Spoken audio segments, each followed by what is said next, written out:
네, 2020년 4월 6일 월요일 매일경제 A면 기사입니다. 첫 번째 기사입니다. 가계 신용대출 만기 연장 이자 유예.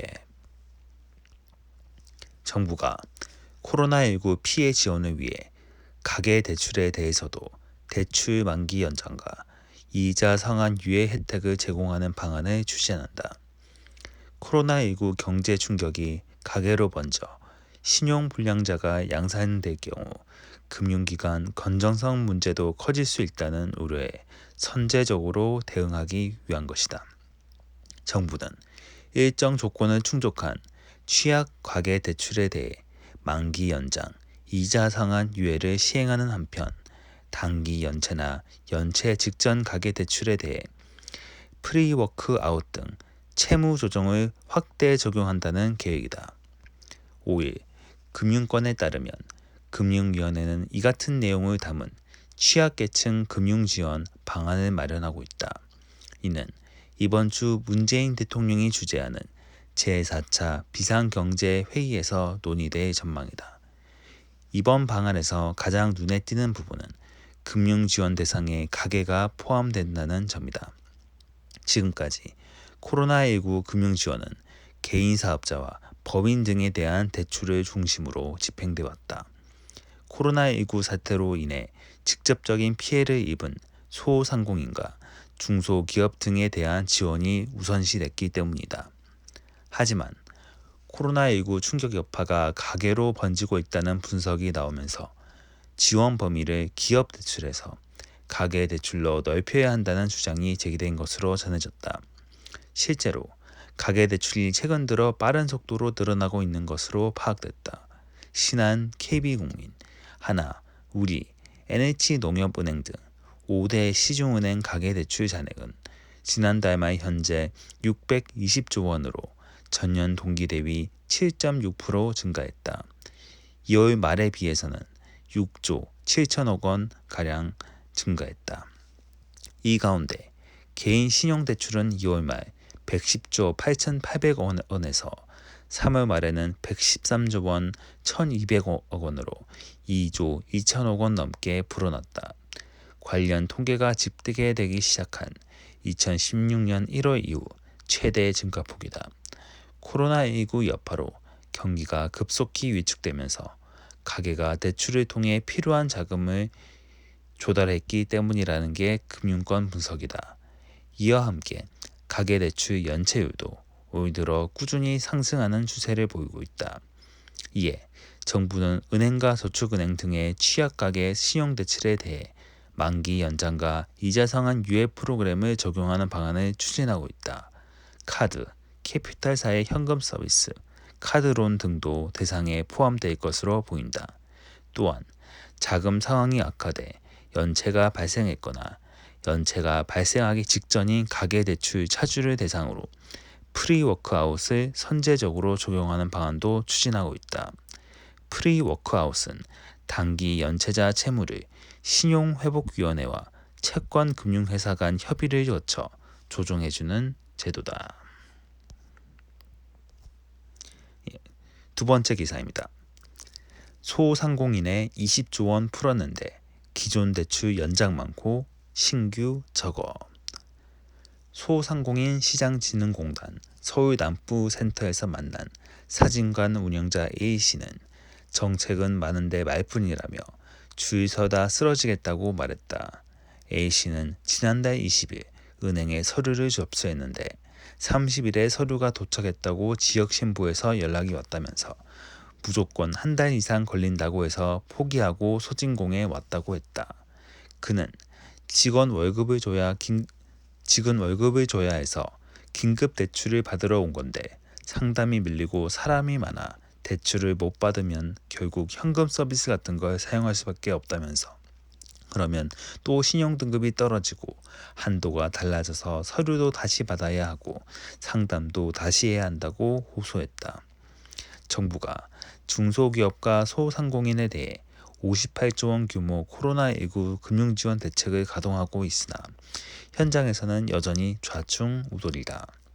돈을 풀었다는데 받은 사람이 없다는 볼멘 소리가 터져 나온다. 음식점업과 소매업 등 소상공인이 몰려있는 업종에서 대출 괴리감과 병목 현상이 여전하다. 금융위원회와 중소벤처기업부에 따르면 지난 2월 7일부터 지난달 30일까지 소상공인 금융지원 실적은 20만 7천 건, 19조 9천억 원에 달한다. 이 중 신규로 나간 돈은 대출 7조 2천억 원, 보증 1조 9천억 원으로 전체의 절반에 미치지 못한다. 특히 가장 어려운 업종인 음식점업과 소매업은 상담이 쏟아지고 있으나 실제 지원 실적으로 이어진 것은 44%에 불과했다. 세 번째 기사입니다. 수도권 73곳 등 100곳 접전, 60대 이상 유권자 27% 넘어. 4.15 총선이 9일 앞으로 다가온 가운데 전국 253개 지역구 의석을 놓고 여야 후보들이 오차 범위 내에서 접점을 보이는 초박빙 지역구가 크게 드러나고 있다. 공식 선거운동이 시작된 지난 2월 이전에는 집권 여당인 더불어민주당 후보들이 대체로 앞서 나갔지만 첫 유세전이 벌어진 지난 주말 이후 제1야당인 미래통합당 후보들이 본격적인 추격전에 나서면서 수도권을 중심으로 초박빙 지역구가 늘어나고 있는 것으로 파악됐다. 5일 각 정당과 정치권 판세 분석을 종합한 결과 민주당은 서울과 호남 등에서 65, 75곳, 통합당은 TK를 중심으로 35에서 40곳에서 각각 우위를 보이고 있는 것으로 파악됐다. 또 여야 후보가 우세를 장담하지 못하는 오차 범위 이내 초박빙 지역구는 100에서 110석 수준으로 파악됐다. 각종 여론조사 결과 약 40%에 달하는 중도, 부동층 유권자들이 아직 명확하게 표심을 정하지 못한 가운데 이들 초박빙 지역구는 총선 투표율이 다가올수록 증가할 것으로 보인다. 지역구에서 최대 의석이 달린 서울, 인천, 경기 등 수도권에서는 전체 121곳 가운데 민주당과 통합당이 각자 자당 우세로 분류한 지역은 5일 기준 각각 44곳, 21곳인 것으로 분석됐다. 전체 지역 중 절반이 넘는 나머지 73곳이 경합지역으로 나타나는데 이는 전국 지역구의 28.8%에 달한다. 이런 가운데 이번 총선 지역구 유권자 중 60대 이상이 4분의 1을 넘어 역대 최고 비중을 기록한 것으로 조사돼 눈길을 끈다. 이날 행정안전부는 21대 총선 유권자가 4,396만 명이며 이 가운데 60대 이상인 유권자는 1,201만 명으로 전체의 27.3%를 차지한다고 밝혔다. 이는 20대 총선 당시보다 약 217만 명 늘어난 것으로 이번 총선에서 여야 득표 전략에 어떤 변수로 작용할지 주목된다.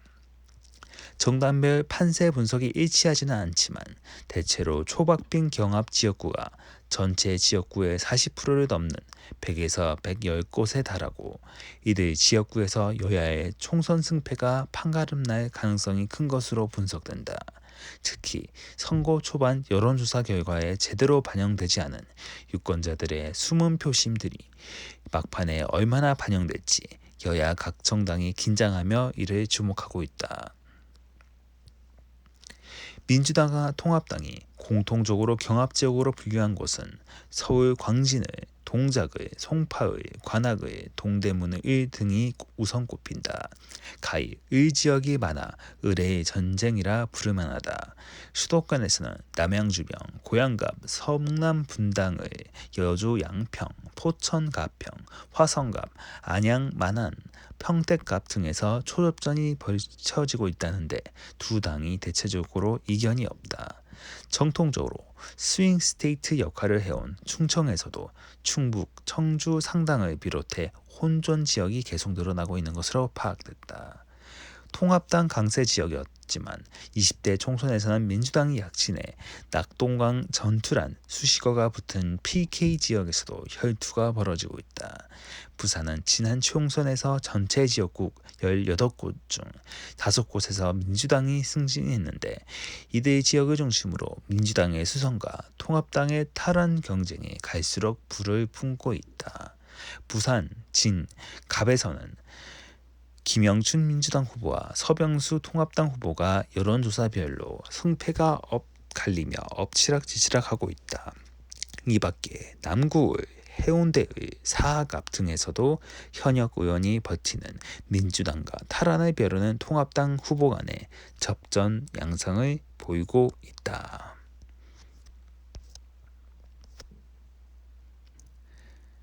네, 오늘 마지막 기사입니다. 거리 두기 2주 연장, 하루 확진 50명 미만 목표. 정부가 5일까지 시행하기로 했던 고강도 사회적 거리 두기를 19일까지 2주 더 연장했다.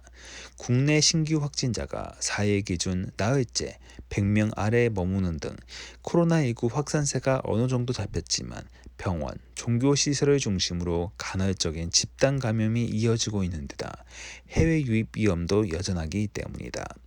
정부는 이번 연장 조치를 통해 감염 규모를 하루 평균 신규 확진자 50명 내외 수준까지 줄이고 감염 경로를 알 수 없는 사례를 5% 이하로 최소화할 방침이다. 이 같은 두 가지 목표 달성이 상당 기간 유지되면 이후 완화된 사회적 거리 두기 개념인 생활 방역 체계 이행을 검토할 계획이다. 강력한 사회적 거리 두기가 장기화된 데에 따른 국민 피로도가 높고 경제 위축을 무한정 방치할 수는 없기 때문이다.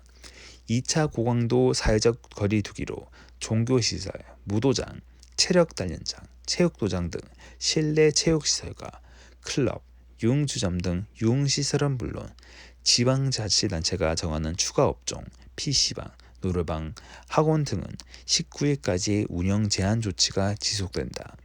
불가피하게 운영할 때는 1에서 2m 거리 두기와 마스크 착용하기 등 방역당국이 정한 방역 준수 사항을 따라야 한다. 박능우 중앙재난안전대책본부 1차장은 이 제2차 고강도 사회적 거리 두기는 지속하면서 요양병원, 정신병원, 교회 등 고위험 시설과 해외 입국자에 대해 좀 더 체계적으로 관리를 강화하는 것이 특징이라고 설명했다. 이와 관련해 5일부터 코로나19 자가격리 수칙을 위반한 사람들은 더 강력한 처벌을 받게 된다.